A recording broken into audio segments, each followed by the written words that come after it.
Thank you for joining Instagram Live with us today. My name is Lisa Powell, and I am broadcasting today from the historic train station at Sweetbriar College, which is the home of our Center for Human and Environmental Sustainability, of which I am the director. I'm also an associate professor in our environmental science program here on campus. So, a little bit about the center to start off. Our center has a few main objectives. One of those is to really facilitate integration between the amazing campus landscape we have, which includes our forest, our lakes, our agricultural enterprises, our wetlands, and our curriculum. Another objective of our center is to really work on making our campus greener, so enhancing the sustainability of our campus operations in areas like our campus food system and our campus energy use. Another thing that our center does and that I work on is facilitating research opportunities for our students that involve our campus landscape and our campus agricultural operations, and facilitating collaborations between Sweetbriar and other organizations in our region, around Virginia, and nationally. And finally, our center is really a hub for community outreach activities in which we look at ways that Sweetbriar can be a resource and for others in our region, for others in Amherst County, and how we can build collaborations. All that said, this center is quite new. I came here to Sweetbriar full-time in January 2020. So the last few months have been really exciting, and we've really been working on building our programs, and we'll be continuing to do that in the coming years. So a few things today that I want to talk about. First, I'm going to just briefly overview some of the academic programs we have at Sweetbriar that you can be part of if you are interested in sustainability, the environment, agriculture. I'm then going to talk about a couple of ways that you can extend the life of your plants. And especially doing that because today is Earth Day. Woo! It is the 50th anniversary of Earth Day. We'll talk a little bit more about that in a second. And then we will take some questions that I hope you all will send in as you're watching this Instagram Live. Okay, so first of all, a brief introduction to what if you want to study the environment, agriculture, sustainability at Sweetbriar. So there are several ways that you can do that. One, we might say kind of standard or traditional path people take is to major in either environmental science or biology.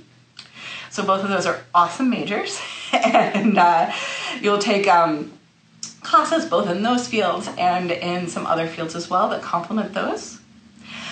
You can also add an environmental component or an agricultural component to several other majors on campus. For example, in business or in econ. Both of those have some courses that align well with our programs and have faculty who are interested in sustainability and the environment, and so they can really work with you.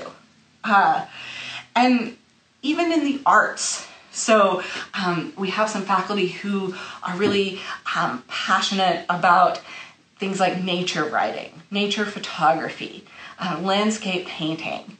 And so those are also avenues that can get you toward studying the environment and sustainability.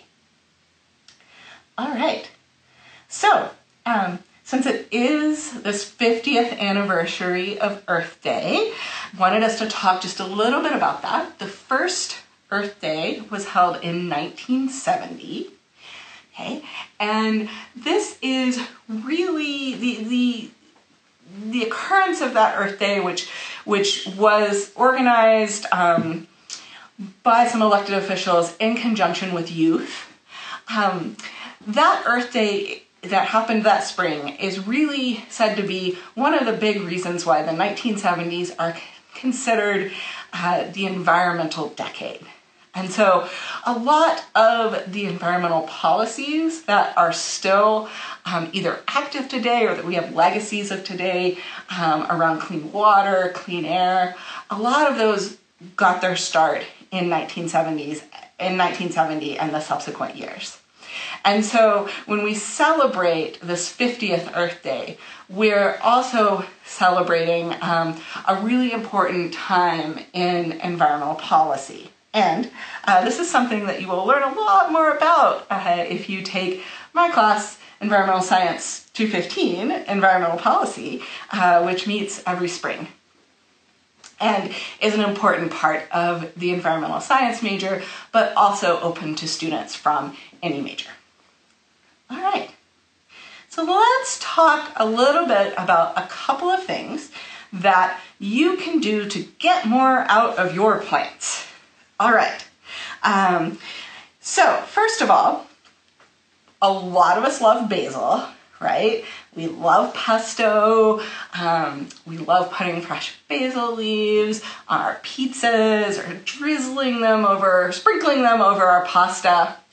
But we can be a little impatient sometimes while we are waiting for our baby basils to grow. So these are little bitty baby basils that I started a few weeks ago, and I should say they are very privileged baby basils because they have been under some really nice lights that have helped them to grow healthy and strong and quickly. Nevertheless, these little guys are pretty far off from when I'm going to be able to start making pesto.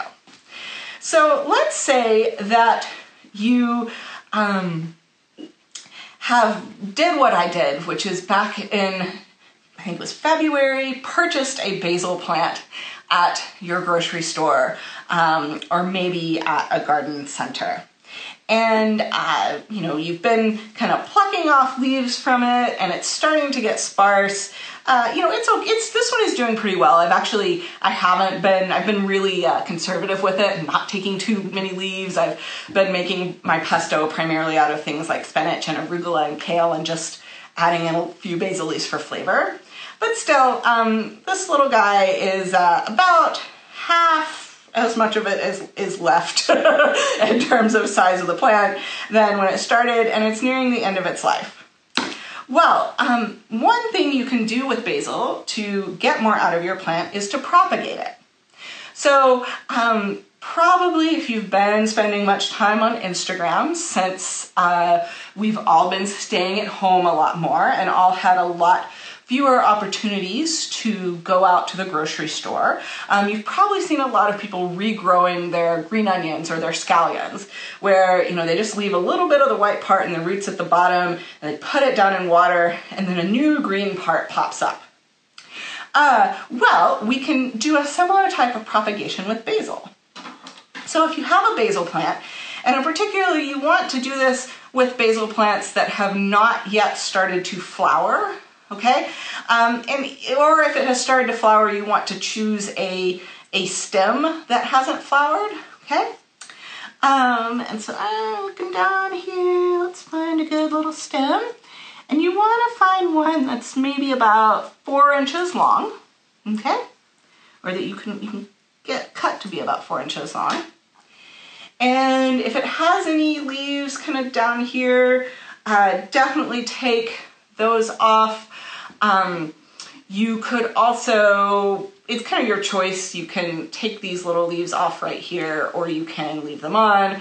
I'll go ahead and take them off and I will have those as a little snack here in a second. And so then you just put this little cutting in some water, and usually, actually could use a little bit more water in there. You want to think of a little cutting like this takes about a cup of water. It's about 8 ounces of water. And you put this in the water, helps if you put it in a sunny window, and soon you will start to see little white roots growing out from the bottom. So I actually had started one of these and I wanted to have it for you today to show those little white roots, but they really came on quickly and I needed to go ahead and get it into soil. So this is a little basil cutting that I took from this plant, let grow in water for really just about a week, and then it had a lot of roots and I plopped it in the soil, and now it's been here for a few days. You can tell it's standing up. It's very happy. It looks good. An important thing is, while you are waiting for the roots to grow, you really want to change this water every day. You don't want it hanging out in kind of gross water, and that will help to keep your little emerging basil roots happy. And so then, just to show you that yes, the basil really does start to grow back and make new leaves. So this is kind of this leaf right here, and this one, which I left on just for display purposes, were the only kind of original ones on here. And then this is new growth that has come on since I propagated this basil, which I did probably about 2.5 weeks ago to 3 weeks ago. Okay? So basil propagation from your existing basil plant. All right, the other kind of get more out of your plant thing I wanted to talk about today, and in some cases we might call this save a situation when something has happened that you didn't really want to happen. All right, so we might say this: get more out of your plant by not totally losing it. Okay. So this is a radish that was originally planted by one of my students in the Sustainable Agricultural and Food Systems class this spring. And this was planted pretty early in the semester as part of a lab. And this little, I don't remember the exact history of this little radish, but for since early March at least, it has been in our teaching greenhouse near the Guyan Science Center. And this has been a happy radish. It had some nice little radish leaves on it, but just in the last week, it has started to do this. This is called bolting or running to seed, okay? And so this is part of the radish's reproductive process, right? The radish has stopped using its energy to make that delicious root part that we all like to eat, and has started to focus on how it's going to make new radishes. And so these are then radish flowers. I don't know if you can see this. These are radish flowers. They are quite pretty. So, if something happens and you missed a window, you didn't harvest your radish, or and you get these flowers, well, you have something pretty. You could cut this off and put it in a vase. You can also still eat these and still eat the leaves. There's nothing wrong with this. It's totally edible. So when you think about bolting, bolting is something that happens to lots of plants in the Brassica family, which is the family that contains radishes. It also contains kale, lettuces, cabbage, turnips, arugula, the choys like bok choy. Depending on the plant, kind of different things happen to what we consider traditionally edible parts of the plant when it bolts. So lettuce and arugula, for example, will tend to get more bitter, which again can offer a sort of nice spice to your salad, so still very usable.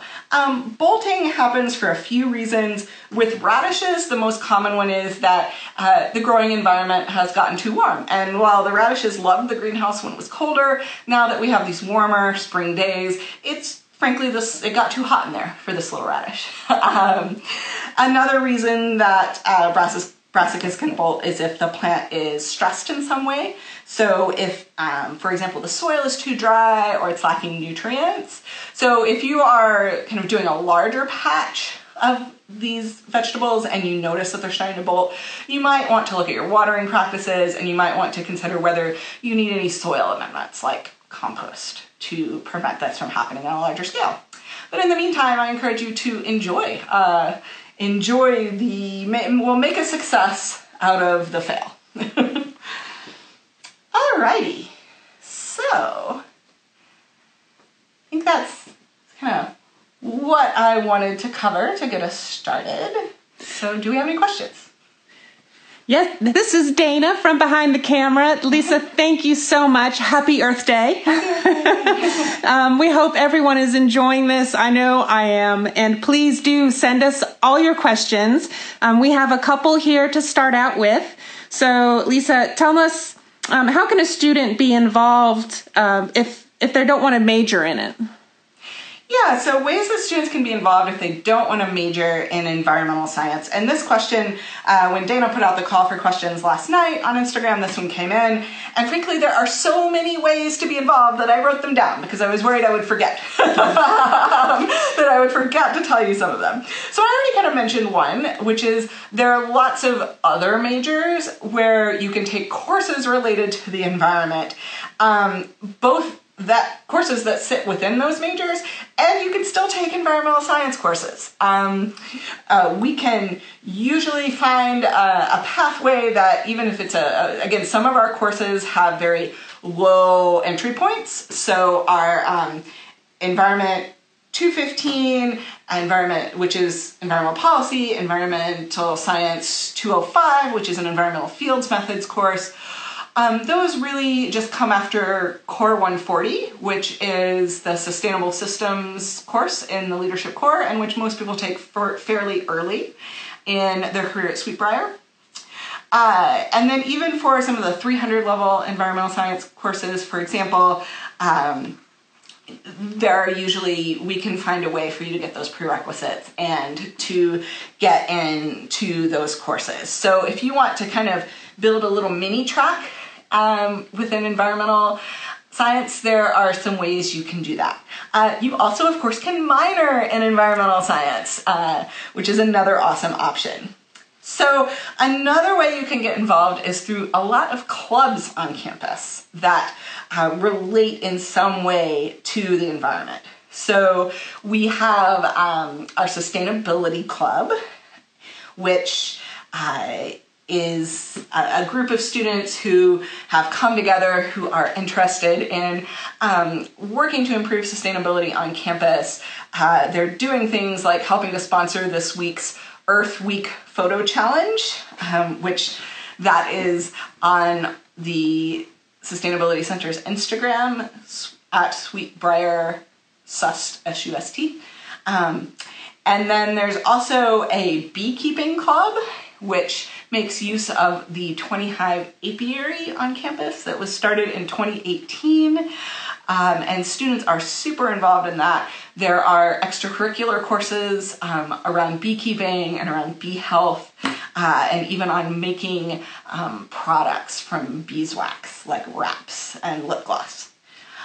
There's also an Audubon Society chapter on campus. Those students really are interested in learning about birds and helping to support our campus's diverse bird population, and they do lots of cool projects. There's also the community garden, which when students are on campus, there's the opportunity to have plots in there, to either work as part of, and especially to work as part of kind of group student plots.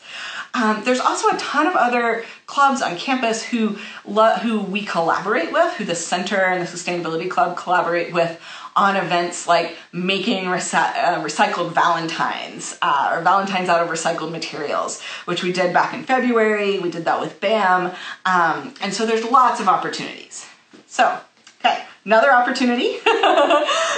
We periodically at the center, I host something called Sustainability Sharing Sessions and Caboose Conversations. Again, the Caboose is right next to the train station here. And those are opportunities when any student on campus can come and raise questions they have about sustainability on campus, and about ways that we could help make our campus greener, and to talk about how we can collaborate and how we can take action on some of those things. There's also opportunities to do research through summer honors research, senior research. There's opportunities to do directed studies. There's opportunities to work with your professor, again, if they're outside of the environmental science department to figure out, okay, how can I make one of my class papers or projects about something having to do with the environment or landscape or agriculture at Sweetbriar. So I think that's a list, and there's probably more that I've still left off. Excellent. Let's see, we've got a couple more questions. Let's see, a couple more have come in, but one I believe from a little while ago was, what are the impacts of COVID-19 on agriculture and sustainability? Okay, yeah, there are a lot. I think I'll just talk about a couple. Though if anybody wants to talk about more of these, I'd be happy to do a conversation with you later. So one big one is supply chain issues. So there are a lot of farmers whose supply chain was, or whose primary market was really selling either directly or to distributors who sell to restaurants, school cafeterias, institutional cafeterias. A lot of these kind of food businesses, food service businesses that are now either not operating or have really reduced or restricted operations. And so the farmers who that was their primary market are really have been, in some cases, had to rethink, restructure, reorganize their entire system and look for new outlets. And some of them have organized in different ways to do that. Some of them have shifted to directly selling to consumers, for example. And there have been some new policy measures enacted at the national level in the last week, which will help facilitate getting some of this food that was originally destined for restaurants and institutions, schools, to food banks to help people in need. So, that is another kind of major factor in how COVID is affecting the food system, unfortunately, because of the economic impact and the number of job losses, layoffs, furloughs, that sort of thing that we're seeing. There will be a lot likely, and the numbers are already showing that there are a lot more people seeking food aid and food assistance. And so there's sort of more need to be filled by food assistance programs. Another food system impact is that for some steps in the food system between field and consumer, sometimes there are processing steps. And in many cases, there may be many people working who would usually work fairly close together, fairly small spaces during those processing steps. And we've already seen in a couple of processing plants around North America that those have been places where there have been outbreaks of the disease. Okay. Yes. Serious business. Yes. For sure. Yes. Okay. A couple more questions have come in. Is Sweetbriar going to start using produce grown on campus in ProThrow in the future? Yes, we are. That is a big part of our plan. If you've been on campus in the last year, basically, or last 6 to 9 months especially, you have seen the 26,000 square foot greenhouse that is going up behind the FAC. And so when that is completed and when we have gone through testing phases and stuff like that, and when students are back on campus, a big part of what's going to happen in that greenhouse is producing food for ProThrow, Daisy's, Bistro, and all of those food service areas that Merriweather-Godsey helps us operate on campus.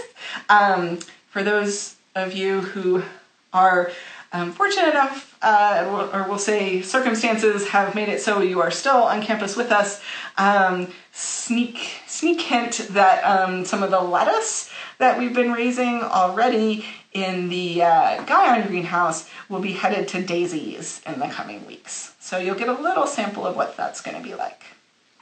I can't wait. You taste it already. Okay, let's see. Are there ways Sweetbriar alumni can get involved? Oh my gosh, yes. We love our alumni, and really excited to have you all involved. So I was fortunate last July, after I had accepted the position here and was so excited to come here, but before I had officially started, I did get to meet with several alumni groups in North Carolina, and that was super exciting. So I look forward to doing more of that in the future. I know that some of our students who are really involved in sustainability and the environment love to talk with our alumni as well. So in terms of some more concrete actions, so for those alumni who are involved in some broad way related in fields related to environment, sustainability, agriculture, let me know, because we'd love to do things like have you be a guest speaker in a class. We had an alumni who is a guest who has had a long career in environmental policy, and environmental nonprofits, came to talk to my policy class this spring.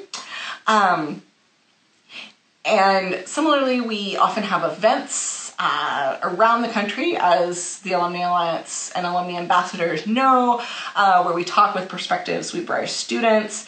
And so one of our alumni who operates a farm in Indiana was able to help us at the Sweetbriar table at the National FFA convention last fall. So that's another awesome way. And, just let us know if another thing is, if you have an operation that is within a fairly reasonable distance from Sweetbriar, we might be able to talk about doing a field trip there, doing some collaborations. So there are a lot of possibilities, and I'd love to talk more with you all about that. Excellent. Okay. Describe what courses you take as an environmental science major. Yeah, okay. So the environmental science major is pretty exciting, I think, because you get this really great mix of courses that are taught within the environmental science program. So those courses with the ENVR prefix, and courses that are taught in other programs around campus. So we consider kind of that Core 140 sustainable systems is in some way the gateway to the major. Everyone on campus takes it, or an equivalent course if you're coming in as a transfer, but it really does give you a sort of good foundation in the language and some of the big issues and concepts in sustainability. So in terms of some of the early courses you take within the environmental science program, again, the environmental policy course, the environmental fields methods course, GIS, Geographic Information Systems, which gives you a lot of really practical and incredibly marketable skills. You also take some kind of really foundational courses in some of the other departments on campus, like microeconomics, like applied statistics in the math department, general chemistry, and then you take a 300-level bio course called ecology. You also take several other 300-level courses within environmental science, such as natural resources management, which is a course I'll be teaching this fall, sustainable agricultural and food systems, which is a course I taught this past spring, and senior honors research is another option. Senior or honors research is another possibility in there. You can do an internship as part to filling those requirements. And then as part of your major requirements, you also get to take, a course in a totally different department on campus. So, for example, in archaeology, anthropology, there's a course on disasters in the ancient world that is an option. There's nature photography, landscape painting, writing about landscape and literature in the writing program. There's a business course on social and sustainable ventures. There's environmental economics. And so there's philosophy of the environment. There's a history course called, I think, Building Our Past. And so, you can of course take more of them, but one of those courses does count toward your major. Awesome. All right. Now, another very important question. What kind of jobs do environmental science majors get? Yeah, so that's a great question. And if you head to the Environmental Science, the Sweetbriar Environmental Science Facebook page, Dr. Fink has been doing really awesome profiles recently of some of our graduates for, I think, over about the last decade or so, and they give kind of more thorough descriptions of what they're doing now. But some of the areas they're working in include government agencies that have to do with the environment, whether it's at the state level. Some of our students are working in, and some are even working at the EPA, so the Environmental Protection Agency. We also see our students working with a lot of non-governmental organizations or nonprofits in either kind of leadership roles and in environmental education roles and management roles, and so that's another awesome pathway. Some of our students also do really technical work with the environment, monitoring of things like water quality, or they are working on research projects, things like doing counts and censuses of various species.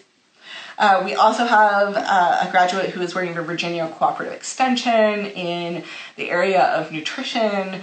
So, and that's just a partial list. So there are tons of possibilities. Some of our students, go into career paths right after graduation from Sweetbriar. Others either right after Sweetbriar or a few years later to pursue further graduate study in an environmental or food systems or sustainability related area, or something totally different.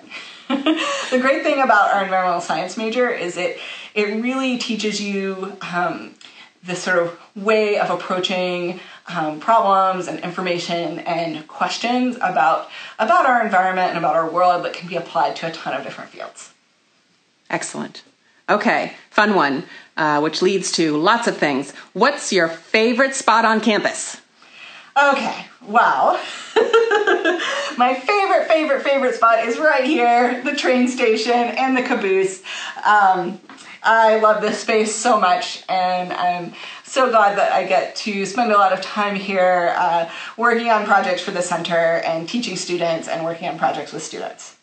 If I had to pick my other favorite place on campus, it would be a place you can see from when you walk outside of the train station, which is this gravel road that kind of runs alongside, runs this way. And when you walk down that road, you see so many of the awesome things that are going on campus right now. So one of our vineyard areas is there, and you can now see leaves on our grapevines, which were planted in 2019, and they have started to be tied and trained, and you can really start to get a vision of what it's going to look like when that vineyard is maturing and starting to come into production. You also see the wildflower meadow and pollinator habitat that's there, which depending on the time of year, there's always something different going on there, and especially in late summer and fall, just amazingly beautiful. You also see the apiary there and the beehives. These last few days, they've been kind of starting to swarm. It's been a very exciting time for the bees. You see switchgrass, which has been part of some different projects on campus, and there's some ongoing research there that environmental science and engineering students have been involved in. And then down past the switchgrass, you see this area that right now is planted in fescue. But I have some plans for over the next few years, where I think we'll be starting to do some student projects there, do some research there, some crop trials, and so that's a really exciting space for me, and I hope for you all as well. I will follow you outside, and we will just take a look. So, and the lighting, I know the sun is kind of harsh, but we're going to give it a shot. Oop, okay. I'm going to avoid the chair. Okay. Exiting the train station. And there's the caboose. Okay, Lisa, take it away. So here is the caboose, and here's the outside of the train station. You may be wondering why we have some plastic jugs sitting right outside the caboose, and that's because way back at the beginning of the spring semester, when it's still quite cold, my students made little milk jug greenhouses so we could get some plants started early, and some of those plants are still going, and we've been keeping watch on those. And then if you look out, this is that road right there, that gray strip is the road I was talking about a few minutes ago. I'm going to try and get the sun here so you can actually see what we're looking at here. So in the foreground, we see monarch butterfly habitat, which has been an important part of Dr. Fink's work.